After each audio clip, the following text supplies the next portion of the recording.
Hello, this is Martina Yamainashe of transformingempowerment.com. Today I come to you to talk about emotions and how they affect how we relate to our environment, to the people that are around us, and to the things that we do. And I particularly want to talk about anger because it is one thing that I had to work and overcome. And it's easy, I think, to talk about something that you've been through and you've gone through and you've overcome and come to the other end of other side of it. And I find that I was a very angry person. As much as I didn't realize that I was angry, I grew up in a family where my dad did display episodes of anger. In the moments when he was angry and he couldn't control himself, he would lash out, at us, at my mom, if anyone was around that knew how some of these moments would happen in our family. He wasn't abusive as such, but he had these moments where he had anger that he couldn't control. That I grew up with this understanding that I never wanted to be like him. But as time went on, I realized that I was actually displaying a lot of the characteristics of that anger. As much as I tried to not be the way he was, as much as I tried to not live the life that I saw that we led as young children. I think as a child I had a different perception and to my father than I have now. Because I now completely understand who he was and what he was being in those moments. But as a child, with an understanding of a young child, I had a completely different mindset to that. But in my own life, I began to experience that I would lash out for no reason. And maybe a little bit of a trigger, I would lash out at my children, I would lash out at my husband, I would lash out at anything that was really, triggering me. And with that understanding, it was something that I prayed about quite regularly. I just wanted to get over it. But the more I prayed about it, the more it became more prominent in my life.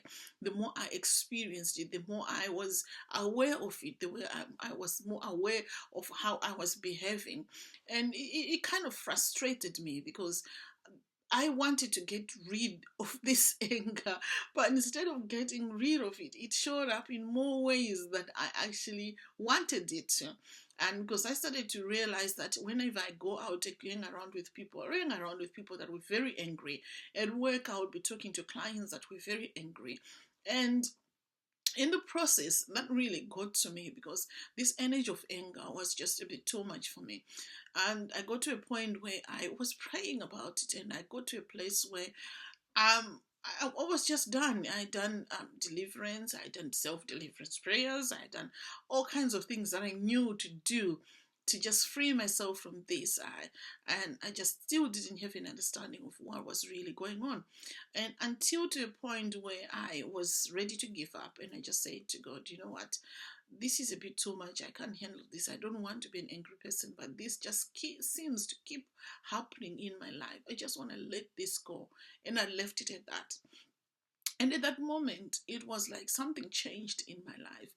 I became open to receiving new things. And something dropped into my email. Someone sent me an email about it, a teleconference that was going to happen. And I just looked at it. I didn't know this person. I didn't understand why and how they got my email address. But oh well, I read it. And I was like, oh yeah, this is quite interesting. I'm going to attend this tele seminar. I did attend the tele seminar. And the teaching there was exactly what I needed to know about emotions. And from there, I began to develop an understanding of what emotions are and how they work within us. Because if we don't have an understanding of what our emotions are, we tend to do things that will cause us to think that we are actually taking action that will help us heal. But it doesn't really help us heal. It's actually exacerbating or bringing forward the things that need to be healed. And when I learned and experienced in this teaching, I began to change my own life. That way, I began to remove the energies of anger that were within me, how I created it. I began to become awakened to the understanding of what it is really that got me into that place. I also understood how these things can go through generations and how you can work around at changing them and removing the energies from your system. And once I go to that place, I did the work. It took me a while. It's not easy work. It took me a while. And after a little while, I realized that I was no longer attracting people that were negative. I was no longer lashing out at my children. I was quite happy with them making mistakes they were making and making decisions they were making, because it was their decisions, it was their creativity. I didn't want to control them with my anger and stuff like that. And I realized that my life changed. I became a calmer person.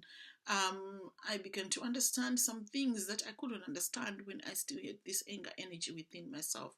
And when I came to an end of it, when I look back now and I reflect, I see that was the beginning of the journey that I have made so far. I worked with many other areas of my life to get to a place where I am, and I've experienced teachings and lessons from different kinds of teachers that has empowered me to empower other people. And I'm coming today talking about this anger, knowing that there are so many other people that don't know what to do when they are dealing with emotions of anger. And I do have a service that I offer that's called Emotion Code. You can go to my website. You'll be able to click on there, and you can find what I do and what I talk about when it comes to the emotions. And that way, I help many people that are emotionally unbalanced, or that are, you've got emotions that are out of balance, or that you've got what we call in the term of the emotion called the trapped emotions, that causes things like anger and many other emotional disharmonies. And so this is what I wanted to talk about today, and just hope I've helped somebody with just my story. And you can also begin to work at your own story of how you reflect, or you can reflect on your own story of how your emotions are affecting you, and they're bringing things into your life or making you do things that actually you don't want to be doing. So today, if you want to get more or get more information on what I do, and you can click on the subscribe button that is at the corner there. You can also sign up at the top there. There is a link to my website. You can request more information there, and you can join my email list. So I just want to thank you for listening to me today, and I just say thank you.